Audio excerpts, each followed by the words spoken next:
Hi, everyone, and welcome back to Don't Tell Me How to Fan. My name is Josh Albrecht. Alongside with me is my good friend, John Taylor. John, how are you? Good. The holiday season is upon us. I'm choosing to look elsewhere besides sports because all has been is coal. Yes, which is perfect because we do a show about sports and a lot of our lives revolve around caring about sports. But you're 100% right.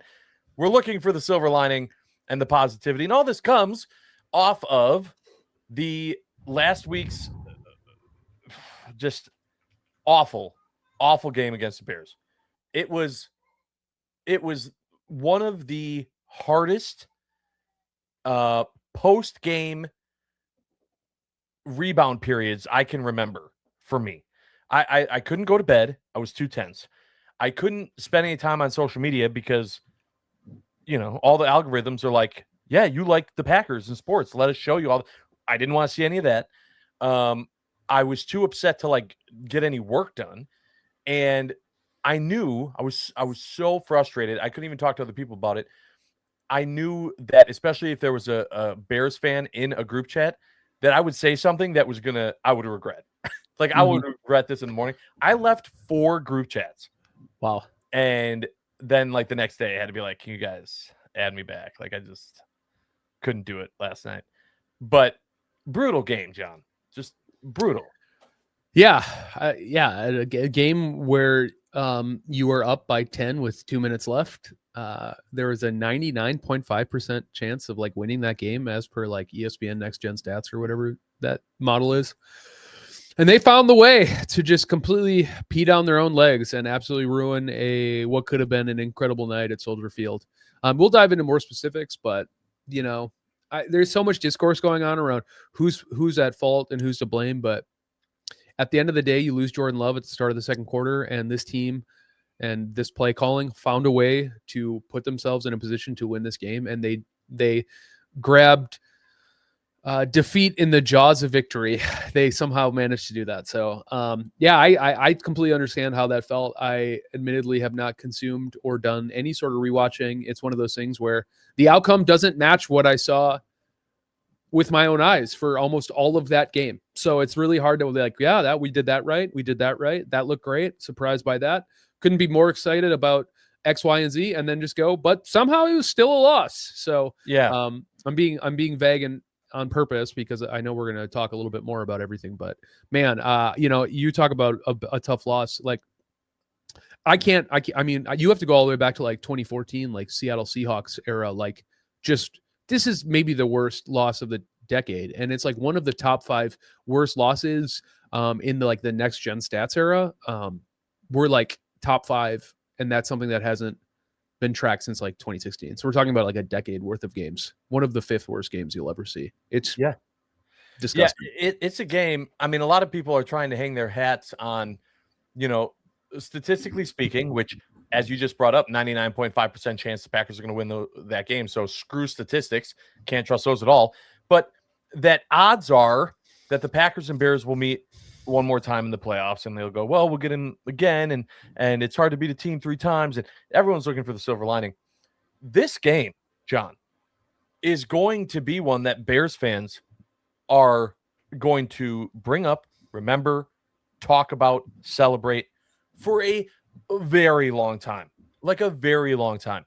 If Packers fans at all were trying to hang their hat on the Bears still suck, this is the same old Bears team, that loss to me deflates that argument. And the worst part is that it has nothing to do with how good the Bears actually are, because you blew it. You blew it against them. And the amount of people, John, that were like, the Bears are just lucky. And I was like, well, they might just be lucky all the way to the Super Bowl. How long are we going to just keep saying that? It was a lot. It was frustrating. And the fact that the Packers kept finding ways, as more and more injuries piled up, to stay in that game, like you said. And I shouldn't even say stay in. I mean, be winning that game. It wasn't even oh, they're keeping it close. They had it. They had the game, and then just everything crumbled and fell apart. And yeah, it was absolutely brutal. And I think it made it even a little bit more difficult because as we've talked about on the show, and I talked about on Inside Wisconsin Sports with Trevor and Josh, this time period between Packers Bears round 1 and Packers Bears round 2 was all Bears talk. It's all it was. No one wanted to focus on the Broncos game.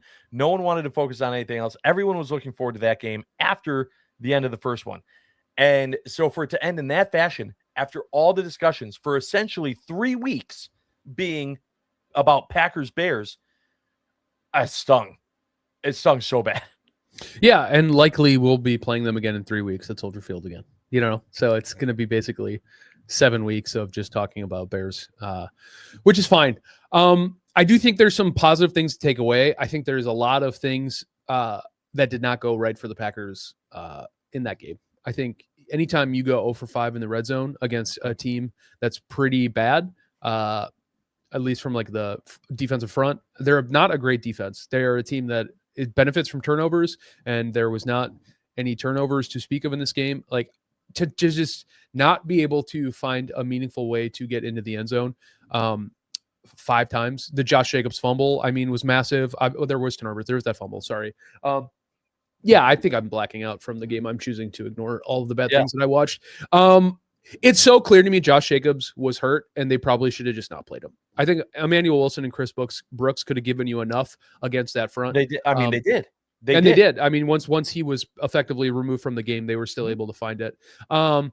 That's unacceptable. I don't know how to find a positive spin about Rashawn Gary anymore. I just don't get it. He has some of the worst closing speed. I've never seen somebody beat a tackle and then just not pursue the quarterback. I don't understand it.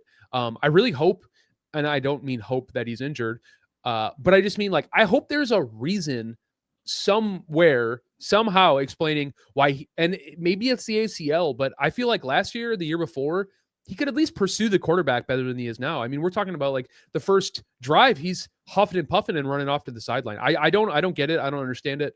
LVN didn't inspire much confidence. We didn't really get a pressure on Caleb Williams until the third quarter of that game.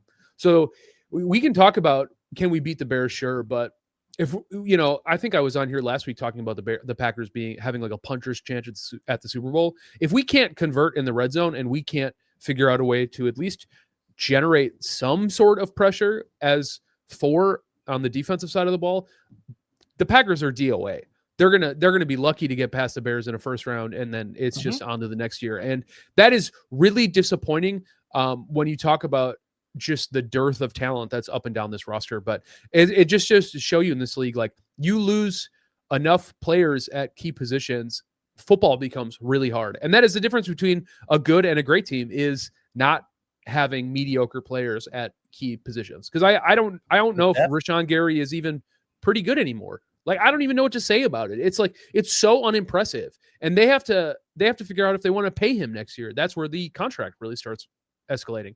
I'm getting a little far ahead of myself. We're talking about the Bears, but these are the type of thoughts I have when I watch a football game go down like that. I'm just of course, and I think that's a normal reaction. I saw a lot of people too saying this is the difference. Everyone called it in all of the analysis leading up to this game. We all knew, hey, here's the issues, but now let's see, can the Packers overcome? They say they can. Let's see if it can happen. Then after the game, you're looking at it and you're going, okay, we said razor thin room for error. Cannot make mistakes. Because you don't have Micah Parsons. Micah Parsons is in that game. It never gets to that point. Something happens. Micah Parsons has a big enough impact, whether it's on 1 play, 2 plays, 3 plays, whatever it is, to where the game doesn't end up being that close and all those other factors don't matter. That was the difference of having Micah Parsons. You take him off the field, and then you're relying on every single thing to go right. And so many things went wrong, and yet they stayed in that game. That's almost what's the crazy thing. We talked about as well about Matt LaFleur and his aggressiveness. And, all of a sudden it's, all right, we're going to be more aggressive. Matt LaFleur's going to be more aggressive. We like that. But then I've been saying cautioning, okay, but how much aggressiveness? We don't want to go full Dan Campbell, right? The times he's picking to go aggressive, then when they don't pan out, we're going, well, that was the wrong idea. Should have taken the points. Should have kicked the field goal there. One of those times they get in the end zone, completely different conversation. No one is questioning his aggressiveness. And so that's kind of the double-edged sword of playing that way. But as a fan, it makes it more frustrating because we also don't even know what to expect. And I don't know how he's making those decisions either on which time to kick, which time to go for it. I mean, they were in the first quarter.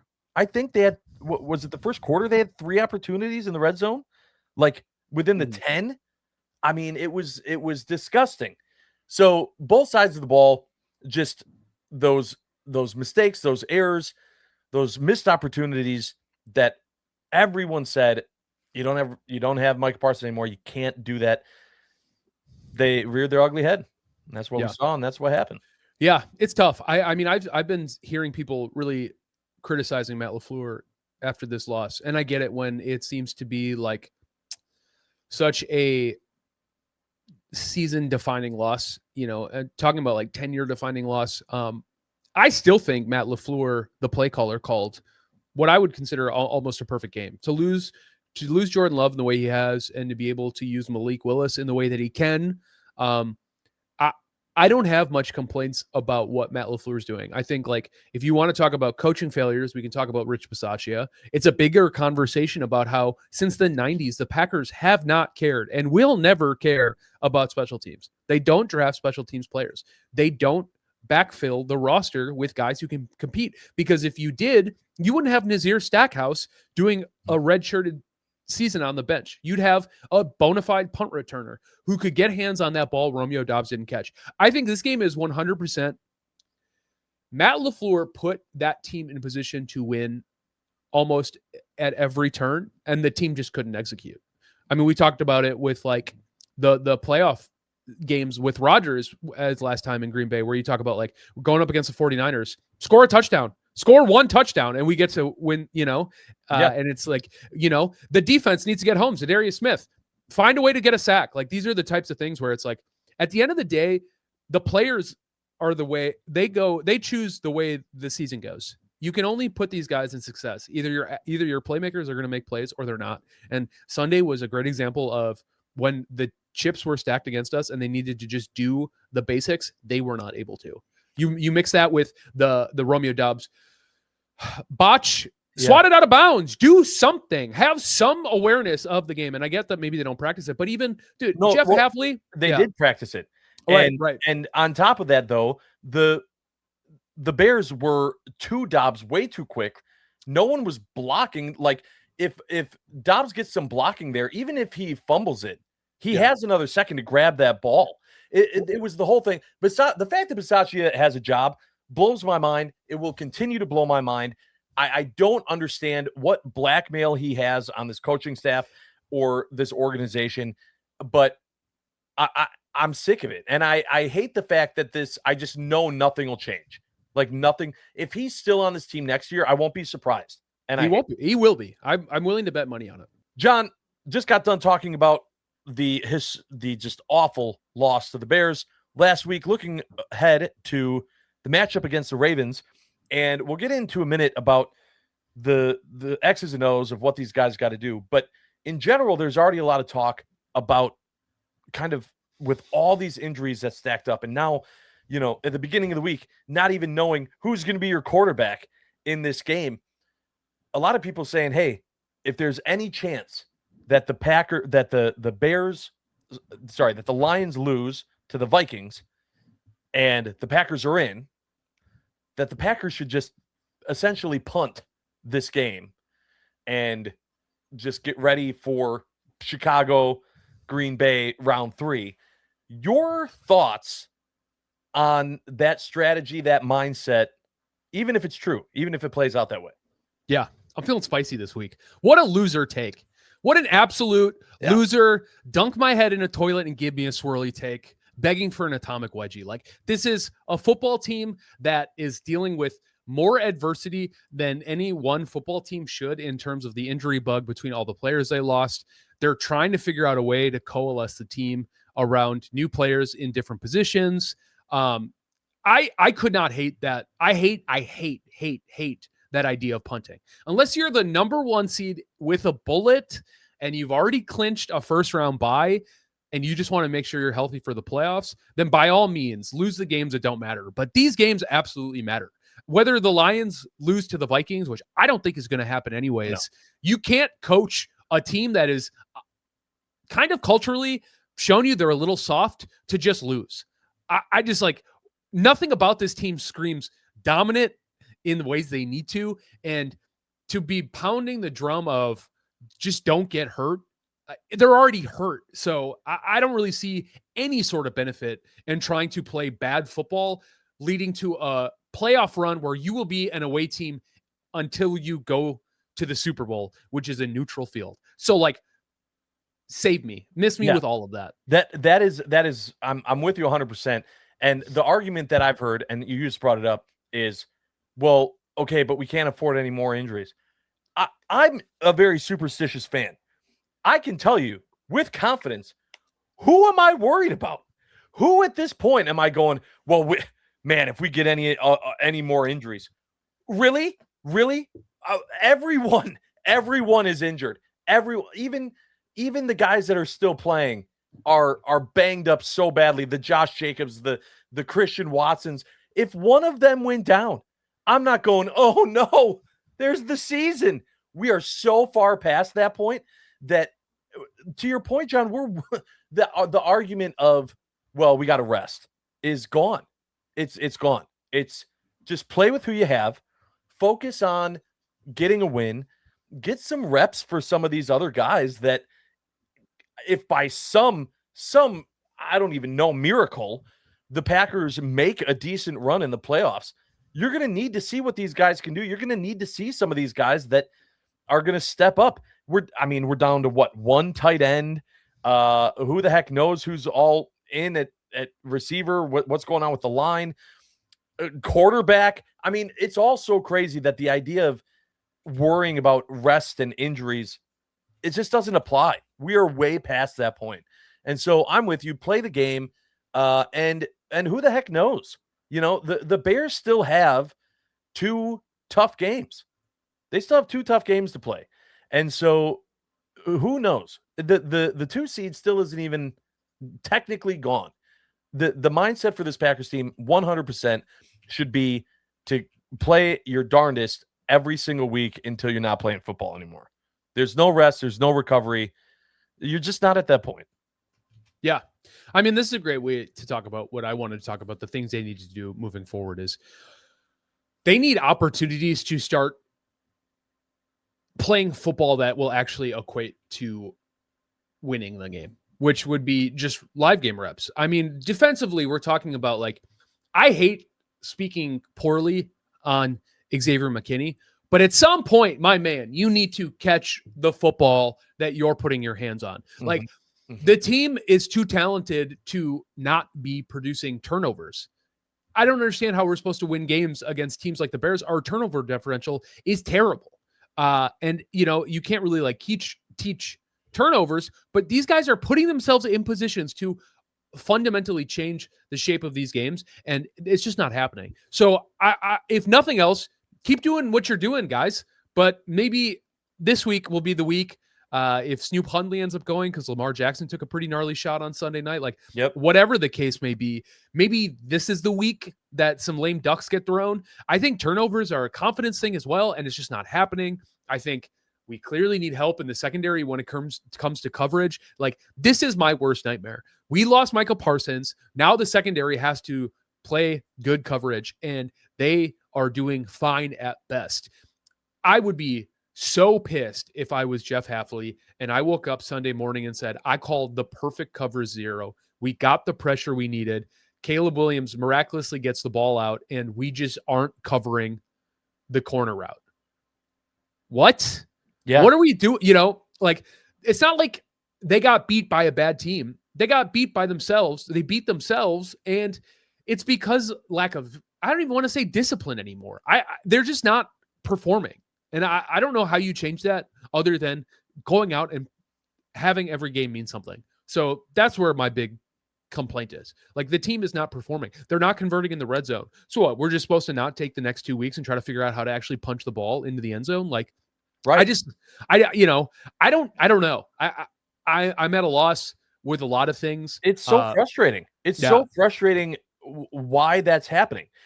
And as fans, we try to figure out, it's a coping mechanism, right? We need to put blame somewhere. Things aren't going the way they're supposed to. Whose fault is it?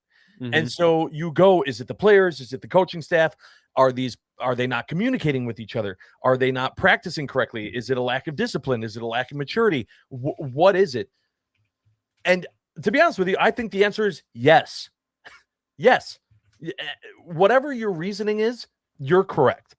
Yeah. You can blame the coaching staff. You can blame the players not performing. It's all of it. I don't think it goes one way or another. That's the thing about football. It's such a team sport that very, very rarely does the blame fall purely on one person.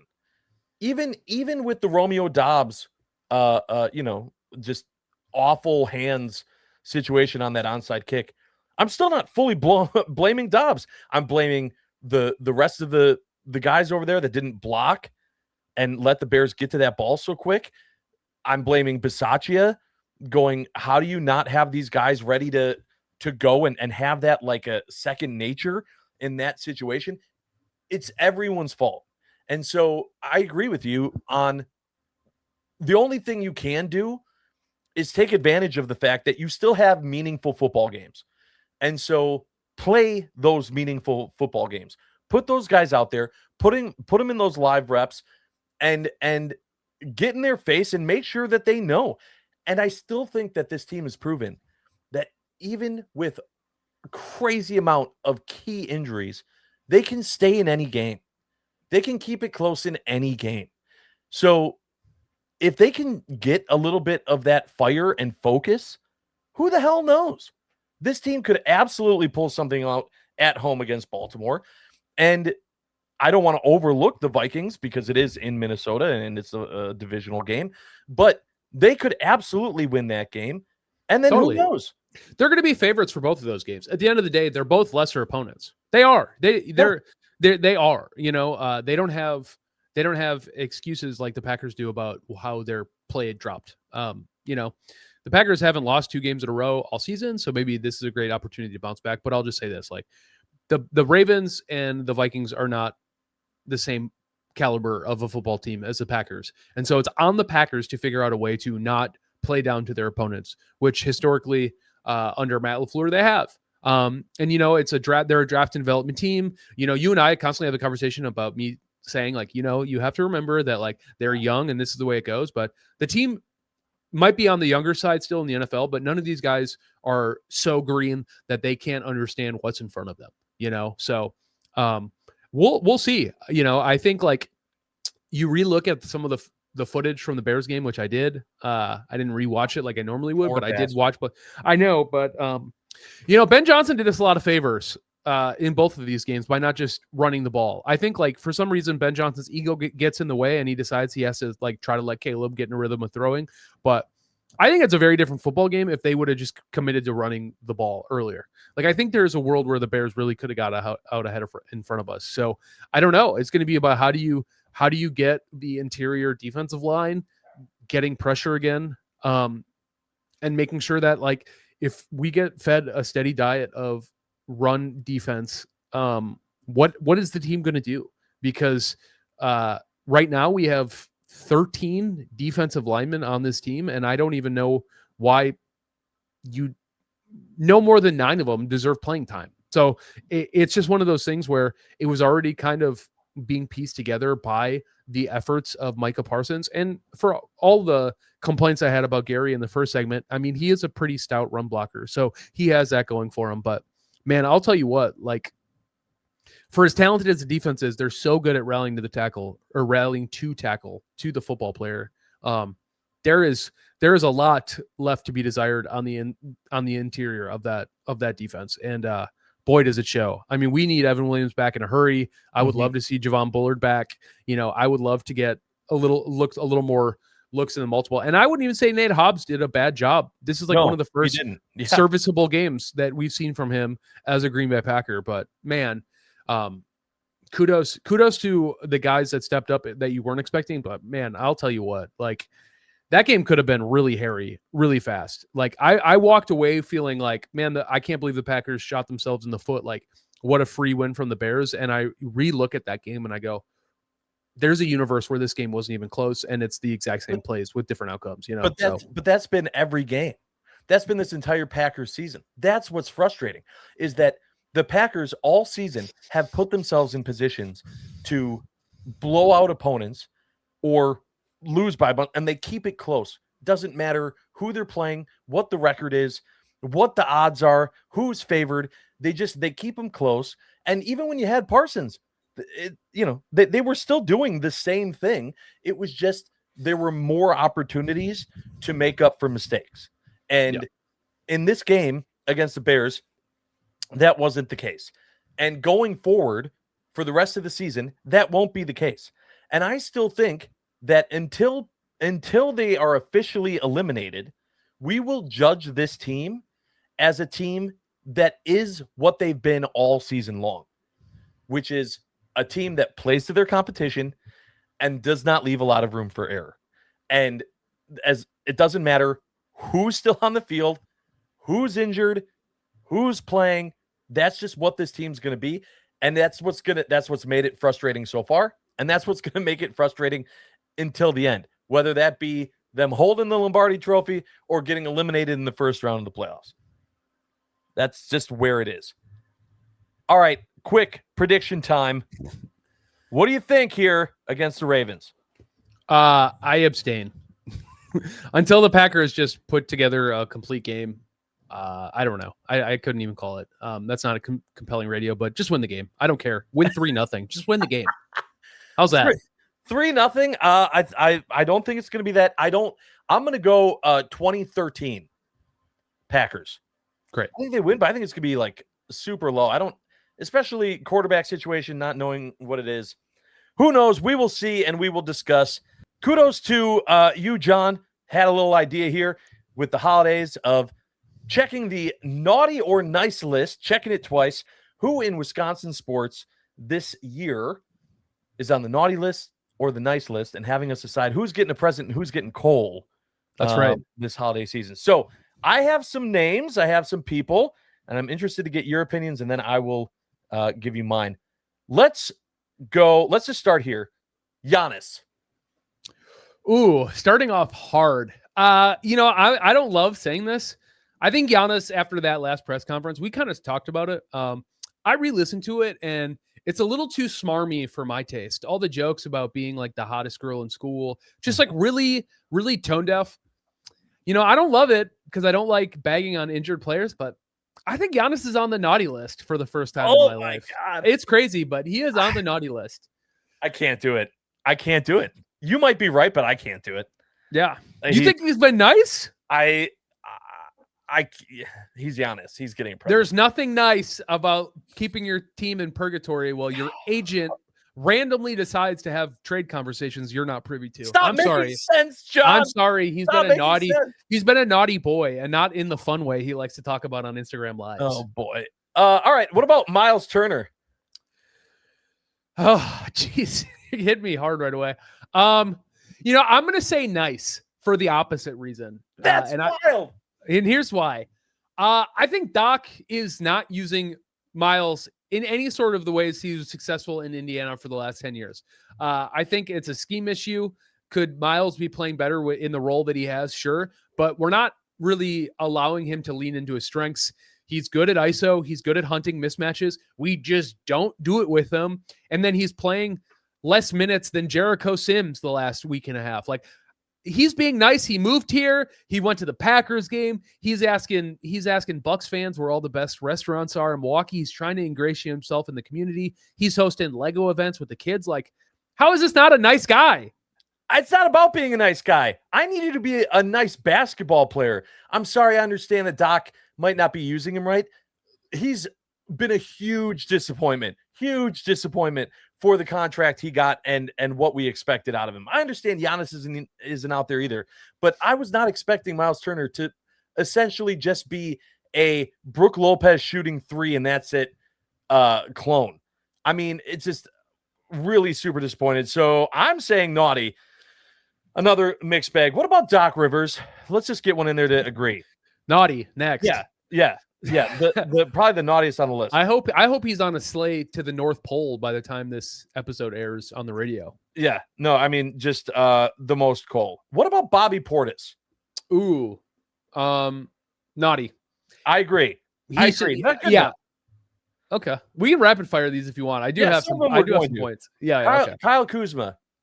Nice. Way better of a player than I thought he would. I thought he was going to be only trade bait. Like he's playing into a spot where you kind of have to keep him around. Right.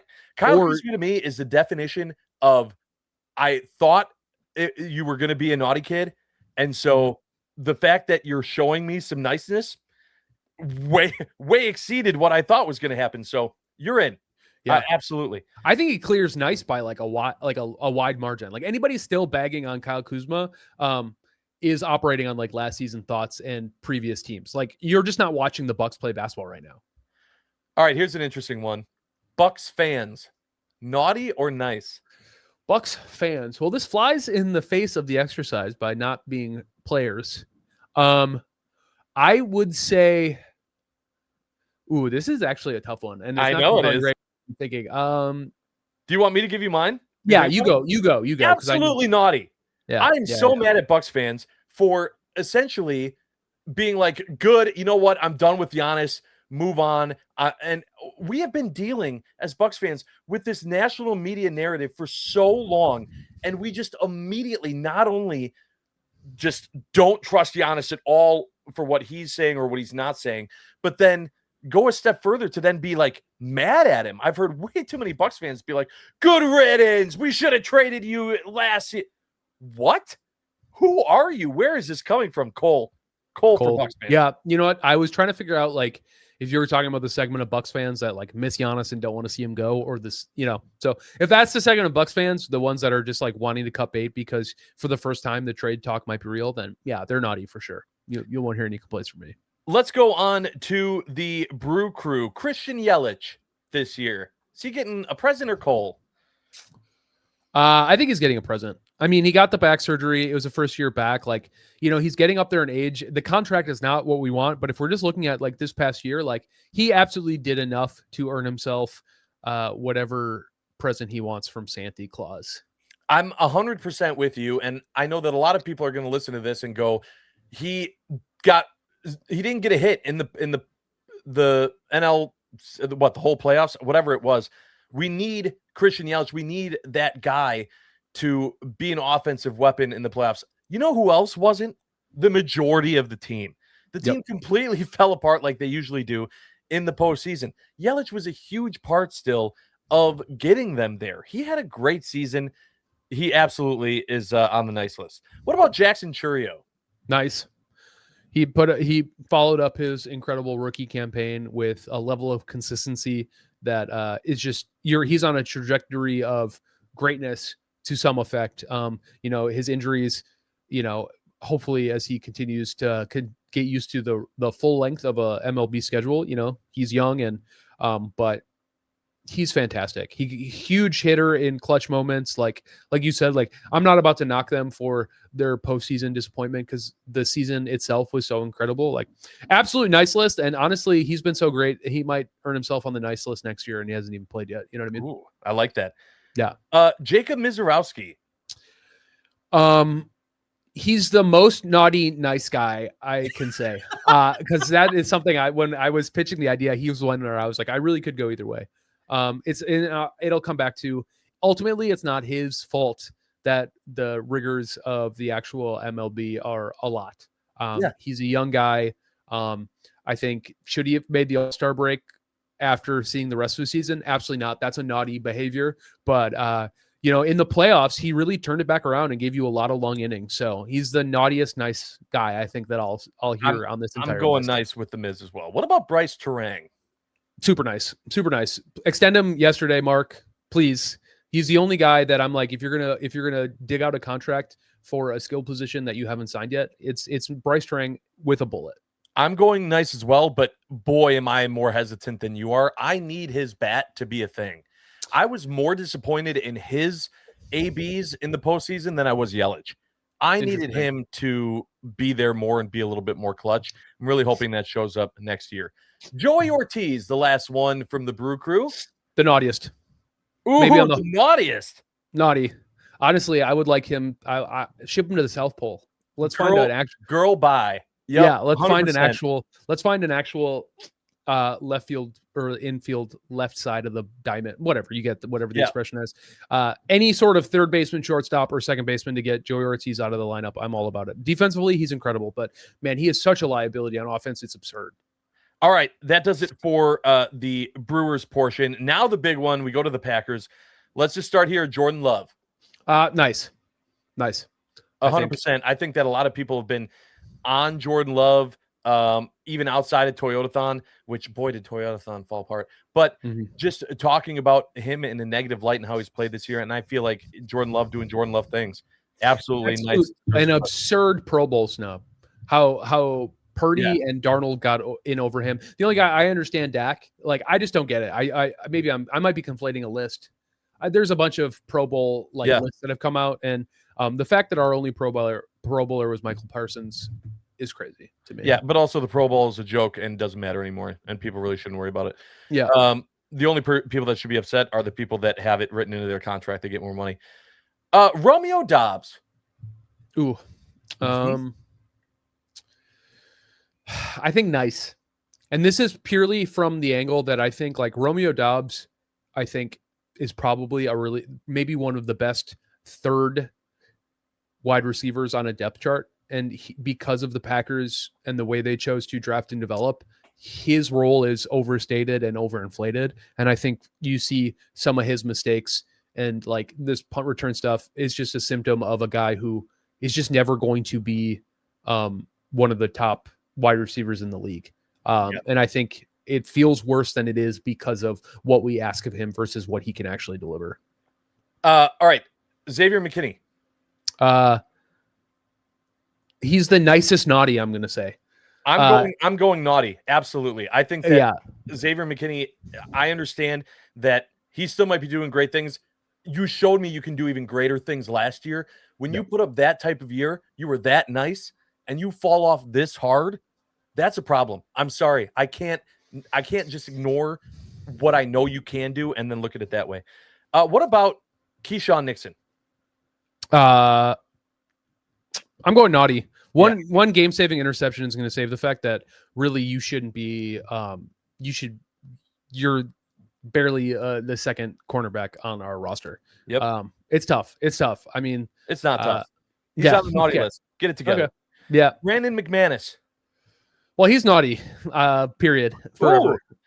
I'm going nice. I feel like we were a little too hard on him. He was injured, and I think they were pushing it, and they should have just been like, he's not ready, and kept him off. Ever since he's come back, like legitimately come back, I think he's been clutch. He was clutch in the Windy City, and he did everything we asked of him in Denver as well.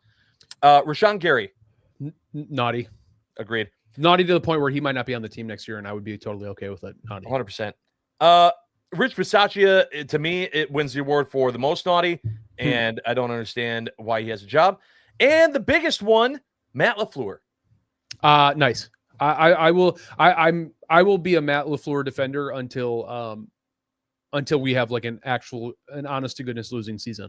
I think any other coach over the last couple of years puts up a 4-13 record, and the fact that we made ourselves to the playoffs, like they hold him to an expectation without giving him the credit for elevating a roster that was so bad. For even the last year of Rodgers was a bad roster, and he found ways to keep them competitive. Like I know it's a results league, but man, he does not get the credit he deserves for how much winning they've done. With how this is the first year where the roster actually met the expectations that he was giving us with the way he coached that team. And I have my druthers, but he's on the nice list for sure.